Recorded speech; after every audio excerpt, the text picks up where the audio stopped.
بسم الله الرحمن الرحیم.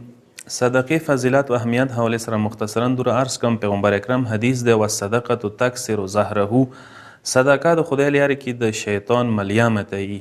حدیثو کې شته دی ملعون ملعون من وهب الله له مالا، ملعون دی هغه کس چې خدای مال او منول دولت او پیسې ورکړي دي، فلم يتصدق منه بشیء، خو د خدای لپاره کې صدقه نشي ورکوي، پیسې نشي ورکوي، خیرات نشي کوي.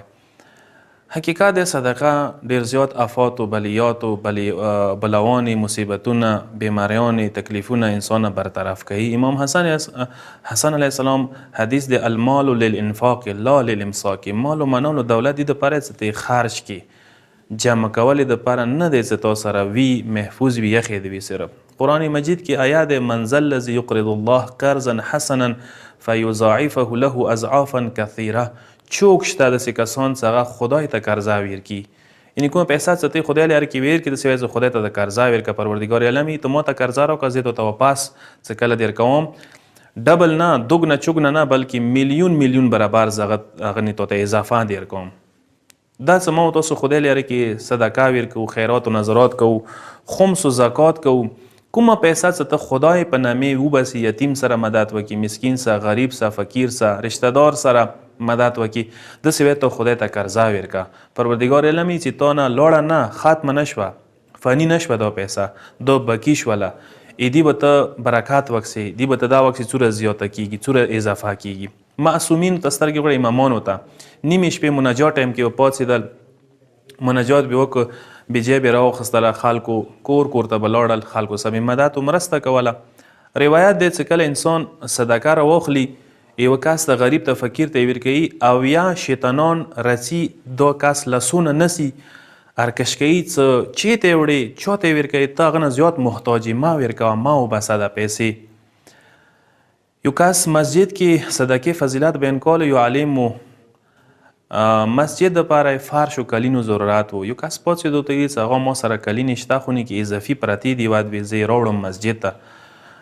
عالم ورباندې غږ وکړو، لاړ شه رای وړه، خو کوشش وکړه چې کوم شیطانان او یا قسم ته دي هغه د واپس نه کي.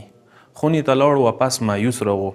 پوښتنه یې ونه وکړه څنګه چل شو، هېڅ کول یې ډېر زیات هغه کوله، بېطبیبي بېچیني کوله چې ما وړه موږ ته خونې کې ضرورت دی د دغه شي. نو شته حقیقت دی، د نه وخت کې هغه اولاد شکل کې، ښځې شکل کې، یار دوست شکل کې هغه ته منې کوی شي، یو کار خیر نه. الصدقه تدفع البلاء المبرم، حدیث دی د معصوم مولای چې صدقه هغسې حتمي و یقیني بلا چې هغه در باندې رغلی وي، لیکلی وي، مقرر شي، هغه د نه دفع کوی شي. فداء مرضاکم بالصدقه، مریض د دې صدقو سره، خیراتو سره علاج وکړه، معالجه یې وکړه.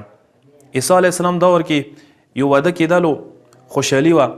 عیسی پیغمبر د خپلو حواریونو ته یې چې دغه نن خوشحالي دی، سبیل دوی که غم دی، دغه نامي دغه ودګنی سبیل مړ کېږي، دوی مرګ حتمي دی، مقرر شوی دی. سبیل چې راغه هغوی که بیا خوشحالي وه، حواریون نه وتل، پوښتنه یې وکړه چې نام یا زنده دی او ودګنی زنده دی. وتل یا رسول الله هغه خو زنده دي. ورنوتل، پوښتنه یې وکړه څنګه زنده یې، تاسو څه کړي دي؟ هېڅ ورته وویل چې یا عیسی نبي الله، مو بېګا ډېره ښه مړۍ پخلې وه، خو یو مسکین و غریب راغللو، انتهایي زړه مو ته وخوږېدو، هغه ښه مړۍ ښکلې مو ځان نه تېره کړه، هغه ته مې ورکړله. هغه نسته عیسی پیغمبر پاڅېدو، بشترین لاندې یوه ځای کې منګور ګوډاله کړي وه، خپل ځای و، هغه مقرر و دوی باندې چې هغه دوی ته ټاک ورکړي و مړه شي. ورته یې چې کسه دا درته مقرر و، خو هغې صدقې وجې نه تاسو محفوظ پاتې شولو. نو یاد وساته صدقه انتهایي مفید شی دی بلاوان و آفاتو برطرف کولې دپاره. خو البته یو شی شته، لا صدقه و ذو رحم محتاج. ټول نه کوشش انسان وکړي چې نږدې نه نږدې کسانو ته، رشته دارو ته، فامیلو ته، اقرباو ته چې تاسو نږدې دي، اول هغوی نه پام وکړه، خور د دی، ترور د دی، ورور د دی، څومره نږدې ترین رشته دار وي اول هغوی نه پام وکړي. هغه نه وروسته کلي وطن کې غریب وي، فقیر وي، هغوی سره انسان مدد وکړي. نن هم که چیرې ما و تاسو خپل مال منال ذریعې سره خلکو سره مدد مرسته شروع کړو، خو هم زکات شروع کړو، یاد وساته معاشرې کې غریب و فقیر نشي پاتې کېدی. خدای دې موږ ته توفیق راکړي چې صدقې و خیرات و زکات ورکوونکو نه حساب شو. السلام علیکم ورحمة الله وبرکاته.